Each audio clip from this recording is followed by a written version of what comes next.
고려의 공양왕이 폐위된 1392년 7월, 백관들이 이성계의 집을 찾는다. 이들이 가져온 것은 고려왕의 옥새.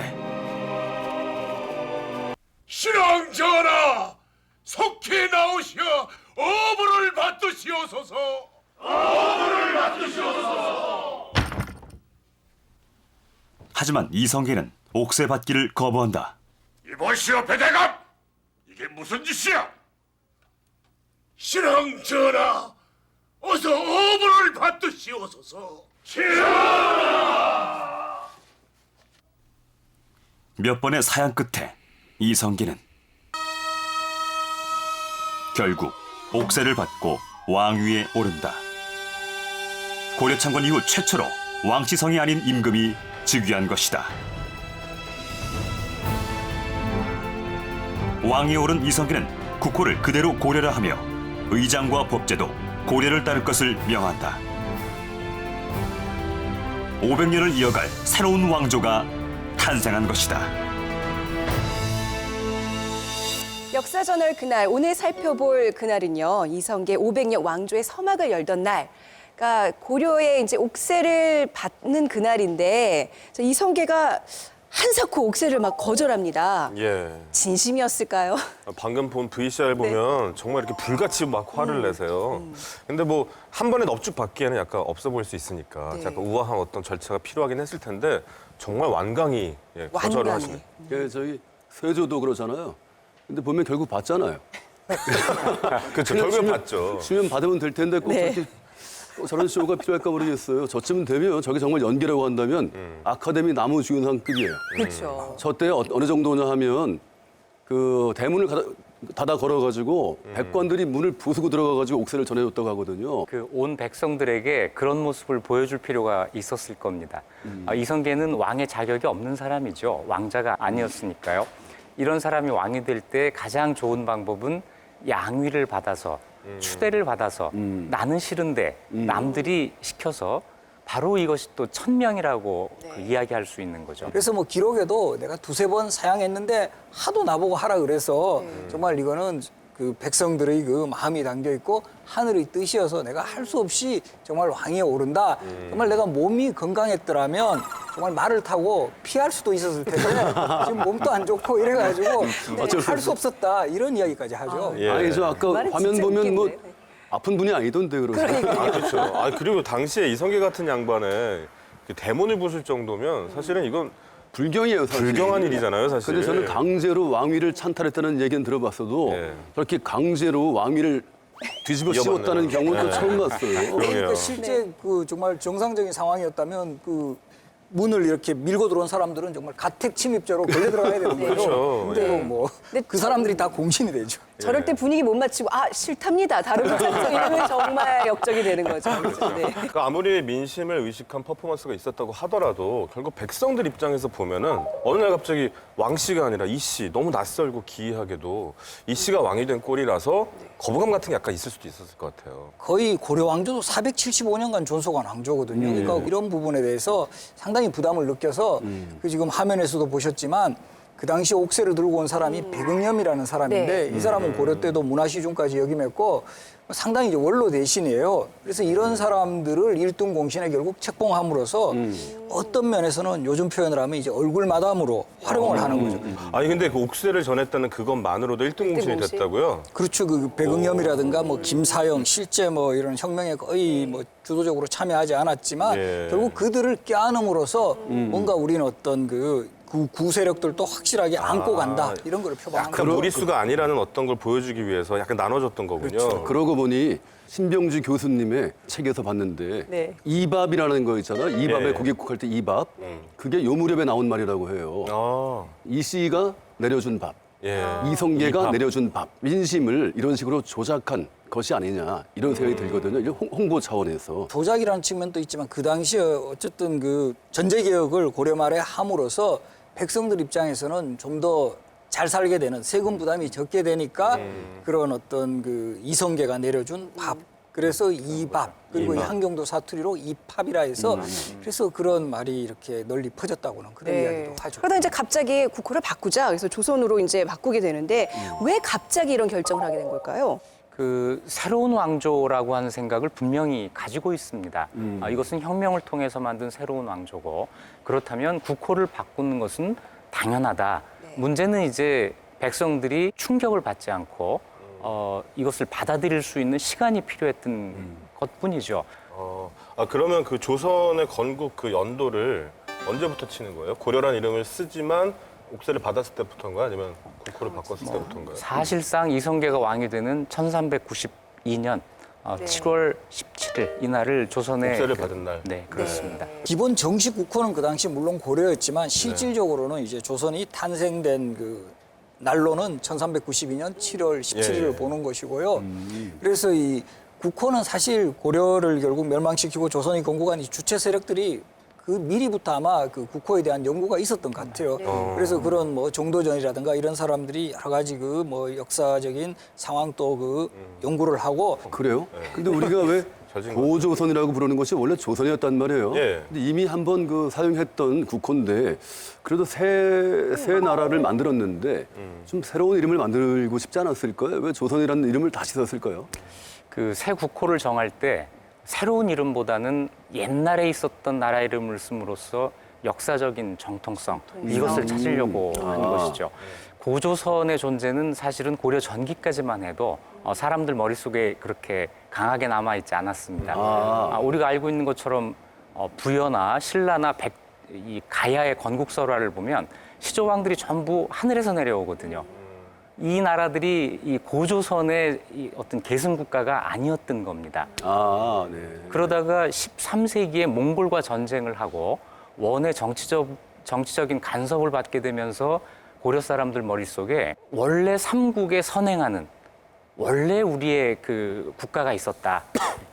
단군으로부터 시작되는 오랜 역사가 있었다. 이런 생각을 하게 되고 바로 그런 흐름이 어느 정도 상당히 인식이 되면서 조선이라는 국호를 정할 때 바로 이 단군 조선에서 이어지는 우리가 하늘의 자손이다라는 이런 어떤 자부심. 사실 그런데 이제 정도전의 그 조선 경국전의 국호 기록에는 기자 조선에 대한 내용이 훨씬 더 많이 나와요. 그 이유는 옛날 주나라 무왕에 의해 그 제후로 봉함을 받은 이 기자라는 인물을 강조함으로써 우리도 그 중국에 못지않는 그런 어떤 유교 문화, 도덕 문화를 가졌다. 그래서 크게 본다면 단군 조선에서 보여지는 어떤 그 혈통적인 독자성, 하늘의 자손이라는 이런 의식도 일부 반영됐고 기자 조선에서 상징되는 바의 유교 문화, 도덕 문화 이런 것들에 대한 그 자부심 같은 거 이런 거를 잘 계승하자가 이 조선이라는 국호에 담겨 있다고 봐야죠. 즉위 2년 후 태조 이성계는 한양을 찾는다. 개성을 떠나 도읍을 옮기기 위해서였다. 하지만 정도전을 비롯한 신하들은 도읍을 옮기는 일에 소극적이었다.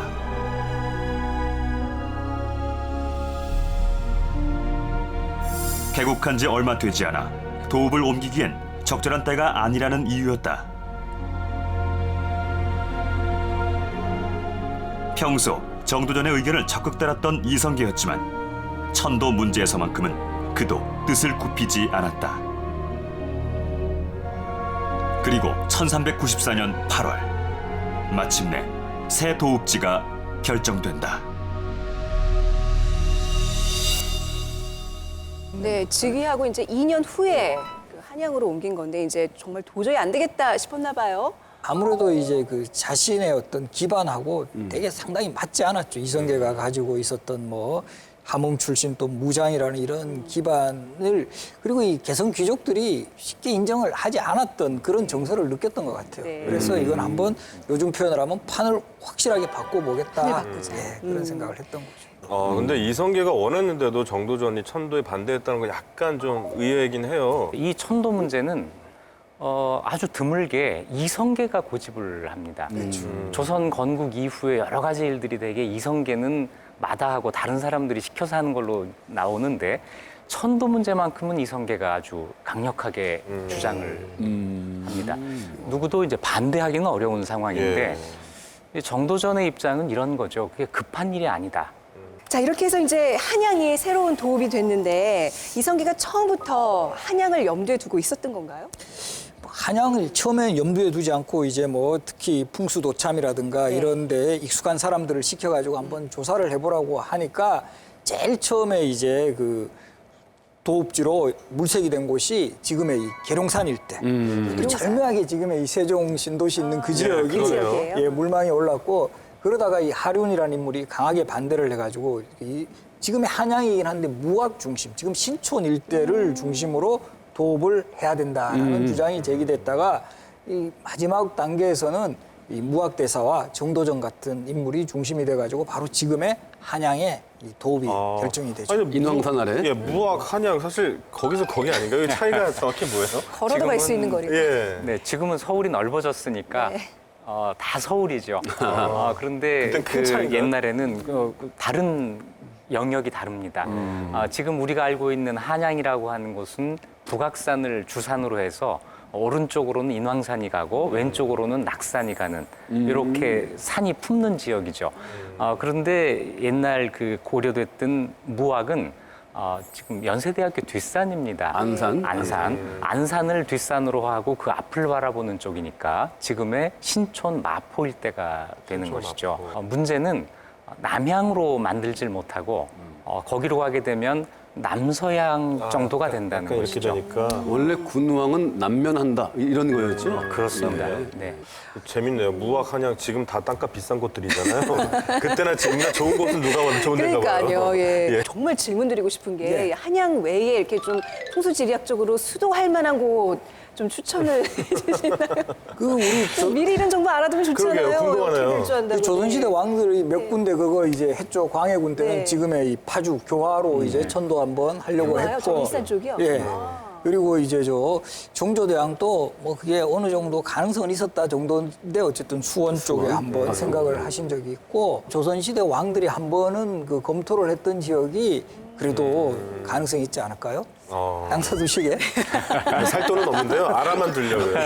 아니 근데 새로운 도읍이 되기 전까지 한양은 진짜 어떤 곳이었어요? 이렇게 보면은 지금도 우리 서울 그렇지만은 북쪽으로는 북악산, 남쪽으로는 남산, 목멱산이라고 했습니다. 동쪽으로는 낙산, 서쪽으로는 인왕산 네 곳 산으로 둘러싸여 있으니까 국방, 방어에 매우 유리하고 한양은 고려시대 내내 남경이라는 이름으로 불립니다. 고려시대 개경에 이어서 전국 2대 도시에 해당하는데요. 여러 가지 입지 조건이 아주 유리한 곳에 있습니다. 그 교통이 일단 편하고 남한강, 북한강이 그 육지와 연결을 해주고 또 바다에서 가깝지 않습니까? 이런 것 때문에 남경으로 승격이 되고 고려 전기의 문종 때와 숙종 때 천도가 논의되기도 합니다. 그래서 이건 한강을 활용할 수 있을 뿐만 아니라 서해안, 서해 바다로 해가지고 호남 지역의 물길을 이용해서 또 이곳에 세곡들을 운반할 수 있는 그렇게 해서 서울에 두었던 창고가 광흥창, 풍저창, 용산창 이런 창이 그런 창이에요. 그래서 서울의 창전동이라 그러잖아요. 창전동. 신촌에 거기 그것도 있구나. 창고 앞에 있는 동네 이런. 창전동. 우리 너무 많이 배워가네요. 얘 재밌다 진짜. 서울 살면서 잘 정말 근데 몰랐어요. 천혜의 요지는 천혜의 요지예요. 네. 그죠? 그리고 우리 역사상 이 서울의 또 의미 한 가지를 짚어보면은요. 왕실과 무관한 지역이 처음으로 수도가 됐다 하는 점을 들 수 있습니다. 개경은 그 왕건의 본거지였죠. 그리고 그 이전에 그 신라 고구려 백제도 전부 왕실의 출신지가 수도가 됩니다. 처음으로 조선이 왕실과 무관하면서 수도가 된 일국의 수도가 된 지역이고 또 한 가지 한반도 안에서 고구려 백제 신라 삼국의 문화를 모두 가지고 있는 유일한 수도가 바로 서울입니다. 다른 지역은 셋 중에 하나가 또는 두 개가 없죠. 여기는 세 개가 다 있는 이런 의미 있는 지역입니다. 그러니까 이렇게 뭐 풍수지리학이라는 게 사실 뭐 어떻게 뭐 방위의 개념에서 좋냐, 뭐 이렇게 물자 수송이 좀 이런 것들 많이 따진다는데 만약에 이제 새로운 시대에 네. 어떤 수도를 정하게 된다면 이혜영 감독님 같은 경우에는 어떤 조건들, 어떤 입지 조건을 보시겠어요? 입지 조건 뭐 접근성이 일단 좋아야 될 텐데 입지 조건보다 저는 중요하게 생각하는 게 네. 도시 안에 수도 안에 네. 강이 없었으면 좋겠어요. 아, 왜 그렇죠? 그건? 강북하고 강남 없어지게. 저는 좀 강북 강남 없어지는 그런 네. 그냥 강이 없는 네. 세계적인 도시들도 강이 없는 도시는 거의 그러게요. 사실 별로 없죠. 네, 네. 그냥 아니죠. 개인적인 바람. 당시 그 교통도 굉장히 불편했을 텐데 도읍을 옮긴다는 게 지금도 상상이 안 가요. 모든 거를 다 실어 날라야 되는데. 나름은 계획 도시였던 거죠, 서울이. 그렇죠. 사실 정도전이 다 계획한 거잖아요. 이건 정말 스포츠로 치면은 뭐 올라운드 플레이어 뭐 이렇게 볼 수 있는데 대단한 사람인 것 같아요. 도성을 쌓고 그 다음에 도성을 통과할 수 있는 4개의 문과 대문과 4개의 소문을 만들고 그 이름을 이제 하나하나 짓는 겁니다.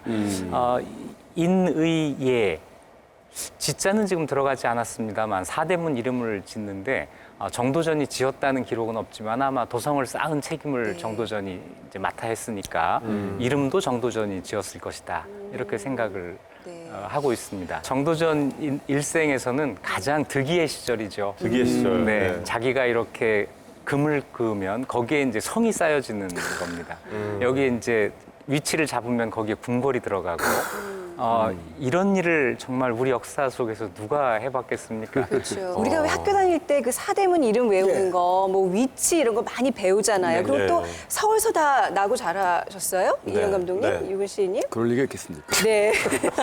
문경 세제 넘어서. 상고 네. 출신. 예, 아무튼 지금 서울 살고 계시잖아요. 예, 예, 예. 서울에 대한 얼마나 관심들이 있으신지 지금 방금 말씀드린 사대문, 종묘, 사직 지금 저희 뒤에 보이는 판이 있습니다. 예. 우체국들이- 모르셨죠? 오늘 이런 게 있을지. 제가 이걸 나눠드릴 테니까 두 분 가서 좀 붙여보세요. 붙이라고요? 위치를 좀 이런- 얼마나 알고 계시는지. 제가 확실히 아는 건 종묘인데 네. 자, 고등학교 때 이해하면- 100일장 나가봐가지고 요거 3개씩 나눠드릴게요. 세 개씩. 예, 그러면- 붙여보세요.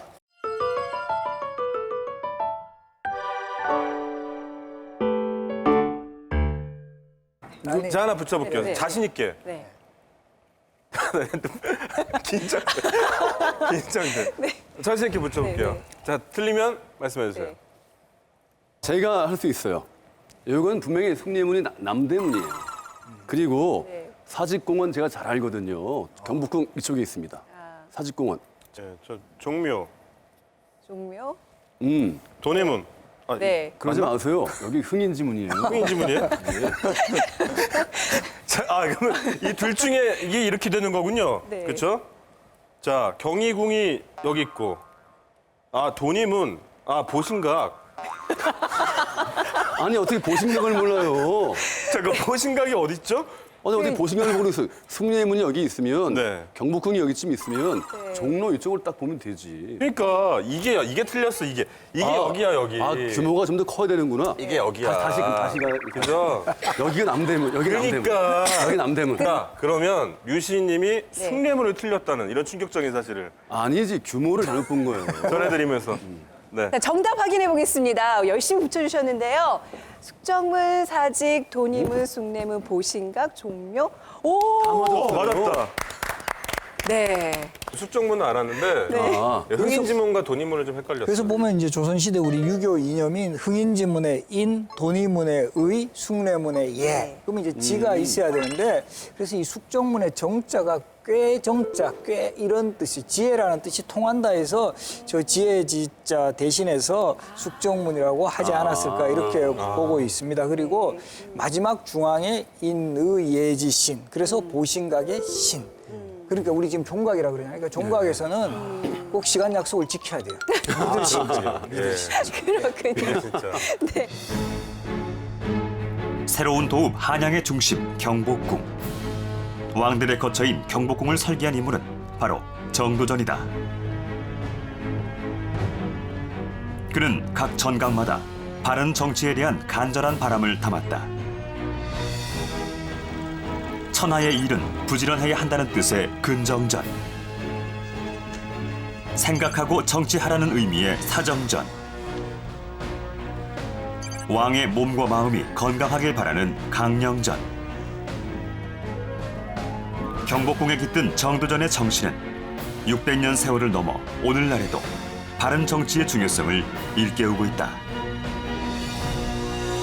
우리가 경복궁 한 번쯤은 가봤는데 그 어떤 구조나 쓰임새에 대해서 정말 잘 몰랐었어요. 오늘 좀 심층적으로 더 알아보도록 하겠습니다. 신병주 교수님의 역사 돋보기로 자세히 살펴보도록 하죠.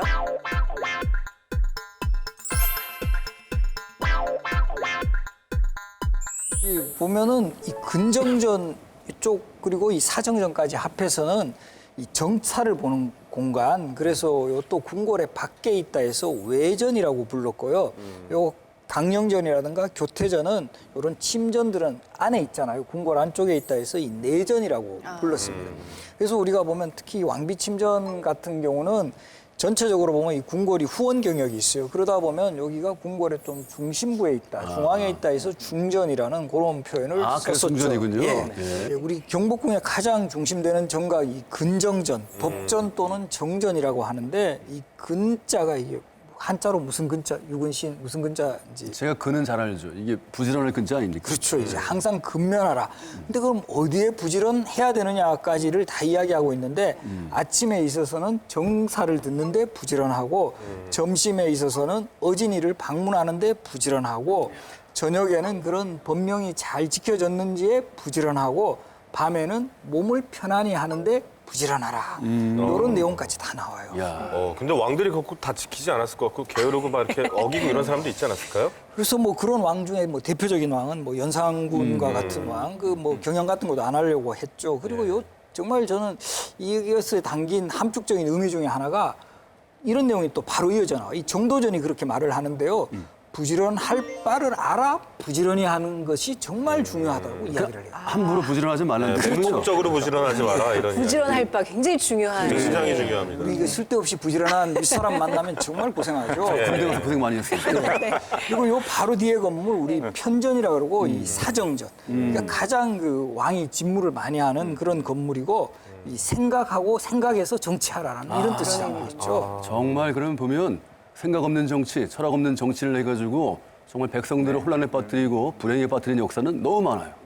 정말로 생각해두고 정말로 보여요. 옛날 어른들 말씀 잘 들어야 할 것 같아요. 그런데 이제 근정전, 사정전이 지금에도 국가 원수들한테 진짜 필요한 모든 정치인이 것 정말 같아요. 새겨들어야 할 말 같아요. 그래서 그런 그 정도전이 그 궁궐 이름을 지은 그 의미 같은 거 이런 거를 구체적으로 밝히고 있다라는 게 아주 와닿는 부분이죠. 그리고 옆에 있는 건물은 만춘전, 천추전, 요 부속 건물입니다. 예. 그리고 바로 뒤에 강령전, 침전이 되는 거고 강령은 이제 몸을 건강하게 하고 마음을 평안하게 하라라는 요런 뜻.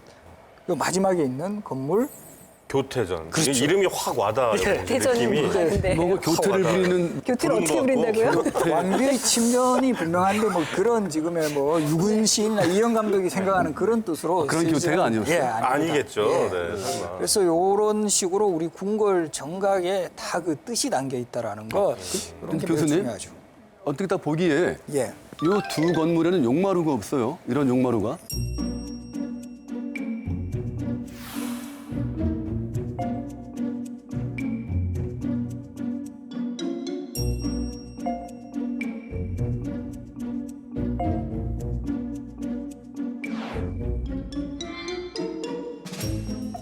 예.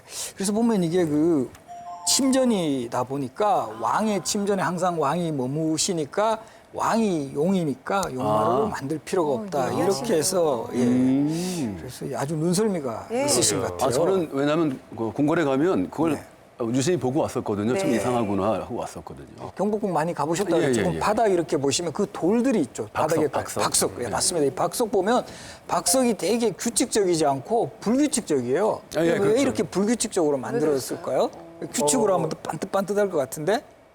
자연이 글쎄요. 인테리어? 그래서 보면 우리가 이 조선시대 이 관리들이 보면 신발이 약간 가죽신 같은 거 신었잖아요. 네, 네. 미끄러지기가 쉽다라는 거죠. 그렇게 그러다 심하게. 보니까 이게 그 아주 좀 오히려 울퉁불퉁한 그런 도를 했고. 그리고 이제 또 보면 궁궐 여기 지금 표시가 잘 안 돼 있는데요. 이런 데 보면은 또 궁궐에 혹시 여기 뭐 있는지 뭐 이렇게 붙어 있는 거 보신 적 있어요? 거기 어처구니가 있죠. 어처구니는 아니고 여기 지금 잡상들. 예, 예. 잡상이라고 이제 부르는 여기 보면 서유기에 등장하는 그렇죠. 인물들. 윤 씨는 오늘 특히 공부를 많이 하고 오신 것 같은데 저 궁궐 많이 특히 댕겼습니다. 경회로 같은데 11개의 잡상이 있는데 이 잡상이 이제 뭐 보면은 바로 이제 그 서유기, 대당사부, 그다음에 그 손행자, 그다음에 저팔계, 사화상, 나토두, 이기박, 천상갑, 이기룡 뭐 이래요. 근데 이거를 그냥 외우기도 힘든데 조선시대 관리들 그 신입 들어오죠. 그러면 신고식 할 때 네. 이거를 숨 쉬지 말고 외우라고 아, 그래요. 세상에. 가혹행위네요, 가혹행위. 이때도 관리들 신입 들어오면 신참내라 재밌다. 그래가지고 괴롭히는. 네. 우리 뭐 아마 군대 가보시면 안기상하게 하잖아요. 딱 안기상 비슷하게 이렇게 하는 모습도 보이고. 아, 진짜 경복궁에 대해서 오늘 이만큼 알은 거는 정말 이렇게 뭐 유레카를 외치고 싶은 정말 전율이 오지 않아요, 저는? 우리 둘만 지금 막 감동하고 있는 거 아세요? 아니, 근데 우리 너무 모르는 게 티가 나요. 그 새해를 맞으면 서울 사시는 분들은 일부러 네. 막 뭐 궁궐에 많이 가잖아요. 좀 알고 가면 정말 막 많이 유익할 것 같아요. 이제 좀 그러니까요. 알고 보면 더 재밌을 것 같고. 아, 진짜요.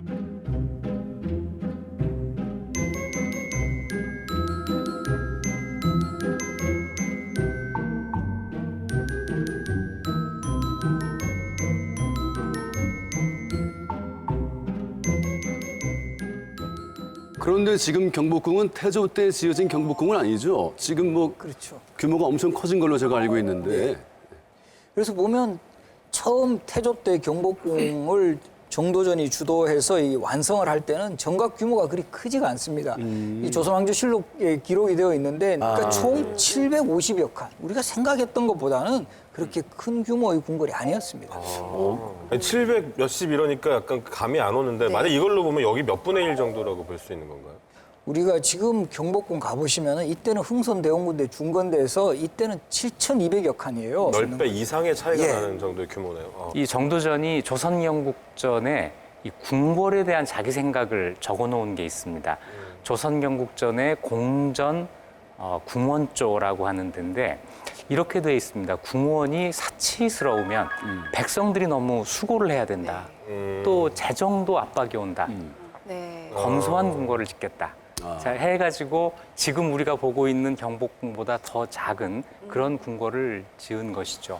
요즘 많은 분들이 이제 자금성을 보거나 하고 오면 네. 왜 조선의 궁궐을 이렇게 누추하냐, 작으냐 하지만 맞아요. 우리 그 조상들에게는 그런 깊은 뜻이 예. 있었던 겁니다. 아니, 사실 뭐 말씀하신 대로 이 우리나라 경복궁이나 뭐 궁궐 가면 진짜 우리나라 사람들이 제일 그런 얘기 많이 하거든요. 외국 나가면 뭐 궁궐이 어떤 뭐 대지가 얼마나고 얼마나 의리의리한데 솔직히 말씀드리면 저도 그렇게 생각을 했었는데 이건 사실 잘 몰라서 했던 얘기네요. 그러니까 왕에게 놀고 먹고 편하게 지내라는 공간이 아니라 네. 근면하게 그러니까 부지런하게 생각하고 공부해서 백성을 위해라. 그렇지. 더 이런 깊은 뜻이 뜻은 있는 더 깊은 뜻은 역시 애민 정신. 네.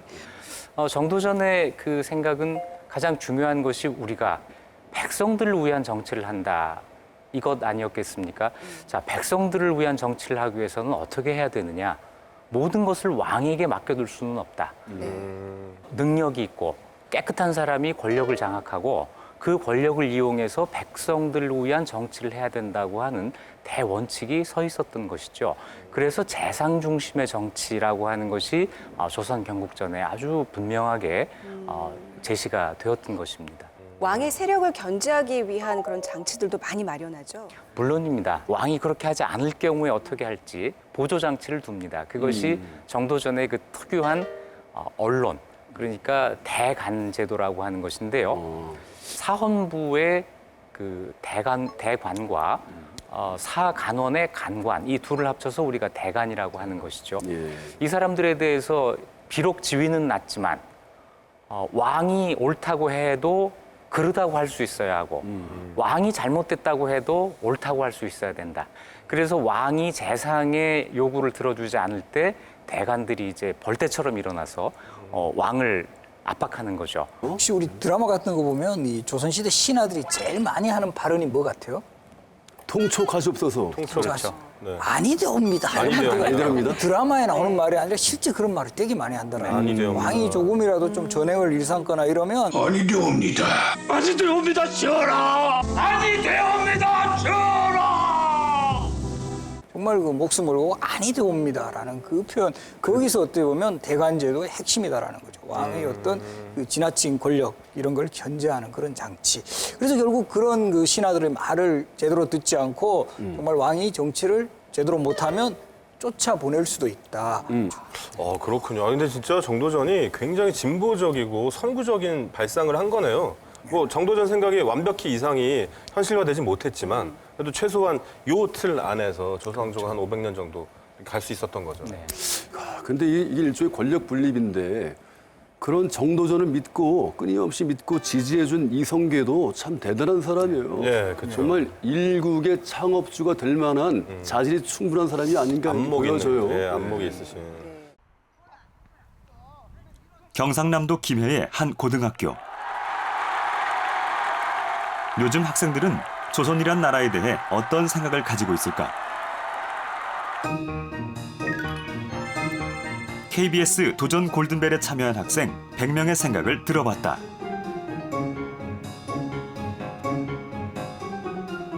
앞뒤가 꽉 막힌 변기, 약한 나라, 피로 세운 나라, 양반 사회 등 학생들이 생각하는 조선의 이미지는 매우 다양했다. 조선이 근대적으로 나아가지 못하고 그 자리에 머물러 있었기 때문에 임진왜란이나 병자호란 등 여러 사건이나 그런 안 좋은 사건을 많이 겪어서 악몽이라고 표현했어요.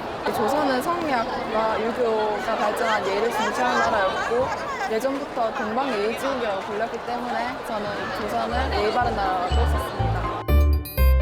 네, 다양한 답들을 지금 보셨는데요. 좀 충격적인 것들이 있네요. 꽉 막힌 예. 변기다 이런 생각을 한다는 건 굉장히 뭔가 이 사회에 대한 비판적인 시각이 있다는 건데. 그건 좀 예. 후반부의 조선의 상황이고 그런 게 너무 인식이 강해서 그랬던 것 같아요. 제가 보기엔 교과서를 처음부터까지 다 읽은 학생이 아니라 뒤에 잠깐 읽고 간 학생 아니, 같아요. 꼭두각시다 이런 말. 이게 어떤 사대 때문에 사대주의 때문에 왔나 봐요. 예, 예. 학생들이. 근데 부정적인 이게 참 의견들이 많네요. 많아서 약간 놀랍네요. 그리고 예와 교수님이 좀 섭섭하실 것 같아요. 아니 예와 효 이런 거는 한 거는 조선이라는 나라가 유교 국가라는 거를 정확히 또 이렇게 딱 압축해서 한 것 같아요. 확실히 지금 우리가 조선에 대해서 갖고 있는 이 이미지가 결국 당시에 그때의 조선과는 확실히 많이 다른 차이가 것 큰 것 같죠. 같아요. 너무나 무력하게 망했기 때문에 그런 것 같아요. 예. 그렇죠. 학생들의 아주 다양한 의견들 굉장히 충격적으로 이렇게 봤는데요. 그래서 이번에 만물각에 특별한 손님이 나와 있습니다. 김해 경원고등학교 1학년 김정대 학생 연결해 보겠습니다. 안녕하세요.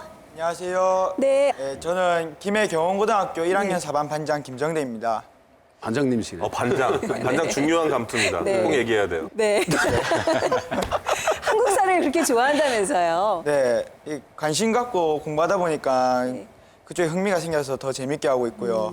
또 골든벨 문제개발위원회로 일한 적도 있었어요. 아, 문제 개발위원. 굉장히 똑똑한 관심을 학생이에요. 갖고 있는, 네. 자, 오늘 준비해 온 게 있다면서요? 네, 오늘 주제가 조선 개국이라고 해서요. 친구들에게 조선이라고 하면 떠오르는 3가지 키워드를 좀 물어봤거든요. 굉장히 기대되네요. 아까 그것도 보니까. 네. 아, 이게 나오고 있는 게 결과인가요?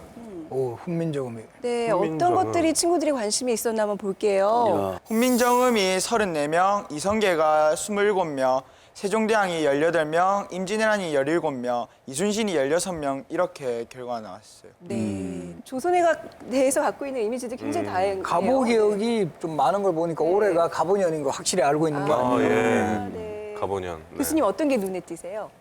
글쎄 저는 청나라, 한해노래, 남한산성, 임진왜란 이 학생들이 조선을 외침을 많이 받은 나라 그리고 그 외침에 적절히 대응하지 못한 나라 이런 생각을 또 한편에서 가지고 있는 것 같습니다. 김정대 학생 오늘 여기 그 두 분의 아주 저명한 교수님들 계시잖아요. 평상시 궁금했던 거 오늘 마음껏 물어보셔도 돼요. 조선시대 암행어사는 실제로 영화처럼 영화적인 인물이었는지도 궁금해하던데. 암행어사. 관심 있겠다. 예. 춘향전 때문에 이제 이도령 때문에 우리가 그 암행어사 그러면 그 아주 등치시키는데 원래 왕을 가까이에서 모시는 시종신 중에서 이제 왕의 특명을 그 이제 수행하기 위해서 보내는 거죠.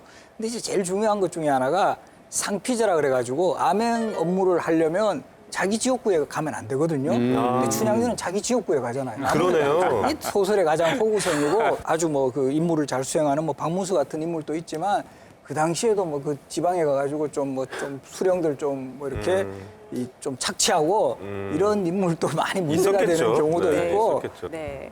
자, 정대 학생 또 질문 하나 부탁드릴게요. 조선시대 임금도 다이어트를 했는지 물어보네요. 다이어트요? 뭘 다이어트? 조선시대 임금도 임금도 다이어트를 다이어트를 했는지. 했나? 맞아요. 좀 이렇게 과체중의 임금들이 몇 분 계셨잖아요. 건강을 대표도 위해서. 세종 임금을 예. 네, 건강을 위해서 하시지 않았을까요? 그 다이어트를 요즘은 보기 좋으라고 하지만 건강을 위해서 음식 조심은 조선시대 왕들도 당연히 합니다. 대표적으로 영조임금은 보면은 아주 호리호리하죠. 이분은 장수하셨습니다. 소식 하셨다고 예, 소식. 하더라고요. 예, 그리고 영조임금이 그 미워하는 아들 사도세자에 대해서 이야기할 때 양을 많이 먹는 이런 것도 좀 이렇게 꾸중거리 중에 하나가 되니까 음식 조심에 대한 이런 생각은 예. 조선 왕실에 분명히 있었던 것이죠. 생각했던 것만큼 그렇게 화려하게 이런 거는 뭐 잔치라든가 이럴 그랬겠죠. 때만 하는 거고. 당시에도 폭식은 그렇게 우아한 게 아니었던 거죠. 옥체 보존이 굉장히 중요한 거니까 당연히 하셨겠죠. 저도 하고 있습니다, 다이어트. 네. 놀라우시죠? 언제부터? 늘 하고 있어요. 오늘부터. 전 늘 배고파요. 네, 우리 친구들이 많은 질문을 오늘 이렇게 정대편으로 보내왔는데 다 질문 못 해드려서 죄송해요. 하지만 저 역사전을 그날에서 쭉 한번 우리가 열심히 다뤄보도록 할게요. 네. 앞으로 역사 공부 열심히 하세요. 네, 감사합니다. 네, 고맙습니다. 네. 수고하셨어요. 네. 1396년 6월 한양으로 천도한 후 새로운 국가 건설에 골몰하던 정도전에게 뜻밖의 사건이 발생한다. 조선이 명에 보낸 외교 문서가 문제가 된 것이다. 명의 황제 주원장은 이 외교 문서에 경박하게 희롱하며 모면하는 문구가 있다며 책임자인 정도전을 압송할 것을 요구한다.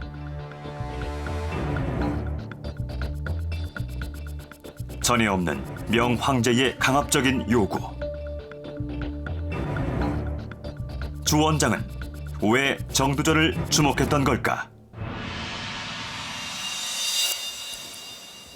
네, 아니 명이 콕 집어서 이렇게 정도전을 보내라고 네. 했으면 이거 안 보낼 수도 없고 굉장히 곤란했겠네요, 상황이. 그런데 결국 끝까지 정도전이 가지 않습니다. 안 가죠. 그리고 이제 뭐 나이도 좀 많고 특히 이때 이제 복통하고 이 각기병이 있어서 그렇다라고 하면서 일단 거부를 하는 것이죠. 각기병. 각기병. 이게 당시도 각기병이라는 말이 있었던 개념이 있었던 거. 이 실록 기록에 각기병증이라 그래가지고 이 각기병이라고 정확하게 비타민 뭐가 부족하면 각기병이 생기죠? B 아닌가요? 예. A가 부족하면? 비탄 B1. 네. 그래서 티아민. 아니 의학적인 상식도 이렇게 많으세요. 그러게 모르시는 게 없으세요. 모르시는 게 없네 진짜. 네. 쓸만한 거, 쓸모 있는 것은 잘 몰라요. 아, 그러게요. 근데 실제로 각기병이었던 거예요? 아니면 그냥 약간 핑계를 대기 위해서? 그래서 아마 뭐 그때 실제 그랬을 수도 있죠. 그리고 뭐 아무래도 부담되고 하니까 뭔가 이 핑계를 대야 되니까 뭐 요즘도 그렇지만은 아무래도 이제 병을 핑계로 대는 게 근데 그렇게 무난하니까. 구체적인 병명을 댔다는 게 너무 네. 좀 재밌어요. 재밌네요. 근데 좀 웃기는 거는 각기병의 대표적인 증세는 네. 전신 무력증이에요. 그런데 정도전을 지금 한 거 보면 절대로 각기병 환자의 행적이 아닙니다.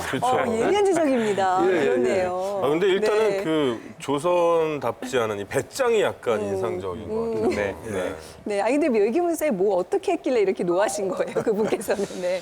명초에 그 당시 문자옥이라는 게 있습니다. 문자 때문에 생기는 옥사라는 뜻인데 이 주원장의 개인적인 컴플렉스 때문에 생긴 일입니다. 주원장이 어려서 이제 도적이 되기도 했고 중이 되기도 했거든요. 이런 그 자신의 어두운 과거를 이렇게 돌이킬 것 같은 글자를 못 쓰게 한 겁니다. 예를 들면 어떤 글자요? 도적 적자. 네. 적자. 이건 당연히 못 쓰게 되겠죠. 도적의 도자도 못 쓰게 하는데 도적의 도자뿐 아니라 도를 아십니까의 그 도. 이것도 못 쓰게 해요. 또 자기가 중이 됐다는 걸 그 욕한다고 해가지고 중승자를 승자도 못 쓰게 못 하고 어떻게 이걸 다 맞춰요? 그러게요. 네. 머리를 깎고 있지 않습니까? 네. 그래서 빛광자도 못 쓰게 어머나. 합니다. 광자까지요? 이런 것 때문에 네. 명나라 초기에 문신들이 많이 화를 당합니다. 자기들도 네. 모르고 당한 거예요. 아, 자기도 모르고. 그게 조선의 표문회까지 영향을 연장이 된 건데 우리 보면 연산군 때도 연산군이 이제 그 김처선이라는 내시를 죽이고는 김처선에 대한 분노의 표시로 첫자는 절대 쓰지 마라. 그래서 우리가 보면 24절기 중에 처서라가 있잖아요. 처서. 네. 그거를 이제 조서라고 쓰고 막 그때도 우리 조선도 조선시대판 문자옥 같은 게 있었던 거죠. 아니, 주원장 진짜 뭐 사춘기 소녀도 아니고 이런 문체 갖고 막 트집 잡고 설마 이거 갖고 다는 아니었을 테고 뭔가 다른 속셈이 있지 않았을까요? 주원장이 그 정도전을 쿡 집어가지고 이 압송하라고 한 것을 보면 뭔가 이 정도전에 대한 뭐 이런 좀 정도전의 제거 타깃 같은 거. 그리고 이때 이제 정도전은 어느 정도는 뭐 여동정벌 같은 구상을 하고 있었기 때문에 그런 부분에 대한 뭐 요즘 표현으로 하면 괘씸죄 같은 거 이런 것도 일부 연관이 되었을 수 있다 이렇게 보여집니다. 예, 요동정벌을 위해서 정도전이 구체적으로 준비했던 게 있다면 어떤 게 있었나요? 이 정도전이 이제 진법이라는 군사 훈련을 시키고 상당히 철저하게 합니다. 그래서 이 뭐 병사들에게 대해서도 뭐 거기에 불참한 사람에 대해서도 뭐 처벌을 하기도 하고 강하게 이제 강한 군대를 만들려고 했던 거죠. 거기에다가 이제 그 사병을 혁파해가 이 공병으로 전환을 시켜가지고 이 국가의 어떤 그 정규군을 아주 강화를 한다라든가 또 이 군량미 같은 거 이런 것들을 확실하게 확보해가지고 전쟁에 대비할 수 있는 그런 그 재정적인 그 확보 이런 것들을 통해서 정말 어느 정도는 이 요동정벌을 했을 수도 있는 그런 상황을 만들어 나갔었죠. 아, 그렇군요. 요동정벌 얘기가 또 나오네요. 네. 정도전이 요동정벌을 목표로 이제 군사훈련까지 했다고 하는데 정말 요동을 칠 생각이 있었던 걸까요? 아닐까요? 두 분의 한번 얘기를 들어보겠습니다.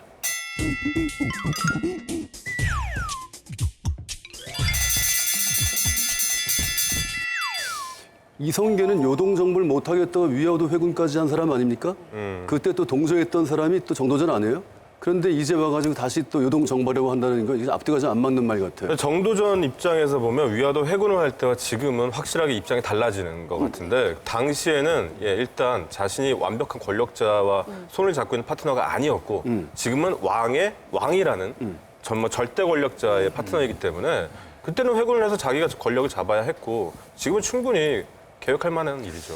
글쎄, 근데 뭐 전쟁이라는 것은 내부적 요인 때문에도 벌어지고 외부적 요인 때문에 벌어지는 건데 그렇게 따진다면 그 내부적 요인에서의 어떤 무엇인가 어떤 그 가능성 같은 걸 보신 것 같은데 외부적으로 따진다면 위화도 회군 때는 오히려 기회가 있었을지 모르겠지만 지금 요 시점만 돼도 이미 명나라는 체제가 다 완성이 돼가지고 정도전조차 그 명나라의 사신으로 가면서 치안이 정말 대단히 훌륭하구나.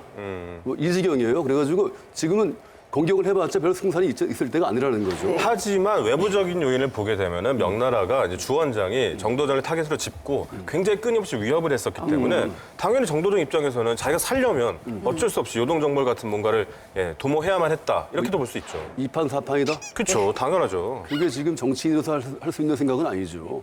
이게 근데 단순히 정도전은 개인적인 야심이 아니라 국가적인, 그러니까 우리나라의 원래 고토를 회복한다. 이런 맥락으로 본다면 개인적인 야심에 머무는 얘기는 아니죠. 고토를 회복한다 말씀하셨는데 정도전은 사실 그 요동정벌을 그 외치긴 했으나 그가 그 저술한 어떠한 기록에도 고토 회복에 대한 어떤 뭐 힌트나 뭐 언급이 전혀 없어요. 그것은 물론 정도전에 대한 기록들이 실록에서 굉장히 많이 왜곡되고. 삼봉집에도 없다니까요? 삼봉집에 없었어요? 예. 네, 그렇군요. 아주 굉장히 논리적이시네요, 박지혜님.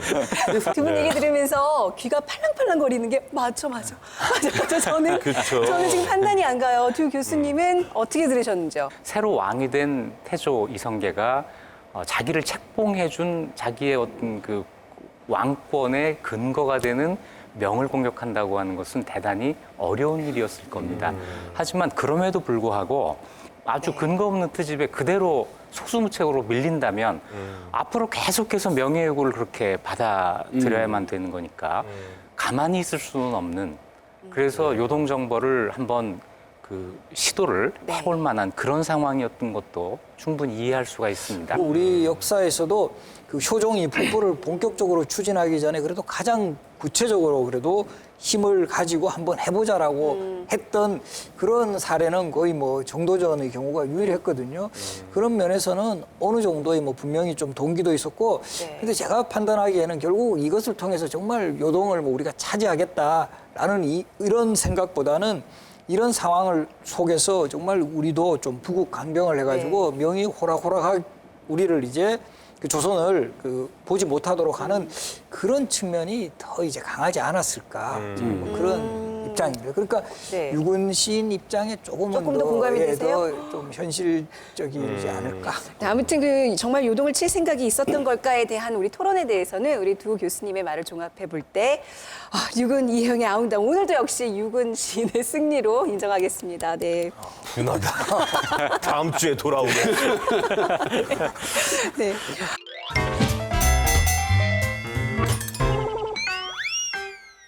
지금까지 이제 고려의 옥세를 이어받은 이성계가 정도전과 함께 그 조선을 설계하는 과정을 살펴보셨는데 이 두 사람이 세우고자 했던 조선이란 나라는 과연 어떤 나라였다고 생각하세요? 그러니까 이성계와 정도전이 조선이란 나라를 이렇게 설계를 하면서 아마도 그 전에 한 번도 없었던 개념, 네. 합리라는 개념을 꿈꾸지 않았나 뭐 그렇게 생각이 돼요. 한 번도 이전에 있지 않았던 합리적인 국가 운영, 합리란 무엇인가 이거에 대해서 고민했던 첫 번째 사람들이라는 면에서 저는 굉장히 좀 인상적으로 생각합니다. 그들이 최초에 했던 정책들만 봐도 금방 알 수 있을 것 같아요. 일단 그 부패했던 고려 왕조를 쓰러뜨린 다음에 제일 먼저 한 게 뭡니까? 땅 나눠주고 세금 덜어주고 일단 먹고 살게 해주고 이런 기반에서 그 언론을 또 통해서 소통하려고 하고 그 왕과 신하가 그 단합해가지고 화합해가지고 어떤 그 성리학적 이상 정치를 실현하려고 했던 더구나 민권 위주의 나라를 만들려고 했던 그런 의지가 돋보이는 그런 나라가 아니었나 이런 생각이 듭니다. 그 의지는 있었던 것이죠. 네, 저는 조선은 시작이 반인 나라였다. 그리고 그 시작의 반을 만드는데 결정적인 공헌을 한 인물이 바로 정도전이었다.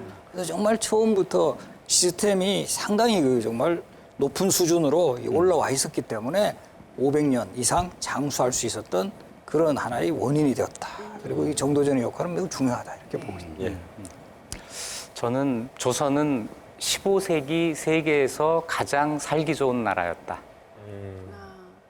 놀라운 그러게요. 말씀이신데 충격적인 발언을 하시는데 15세기 다른 지역의 다른 나라들 역사와 비교해 볼 때 지배층이 그토록 책임의식을 가지고 윈민이라고 하는 분명한 목표를 가지고 또 그것을 실천할 수 있는 여러 가지 제도적인 장치를 잘 만든 나라가 저는 없다고 봅니다.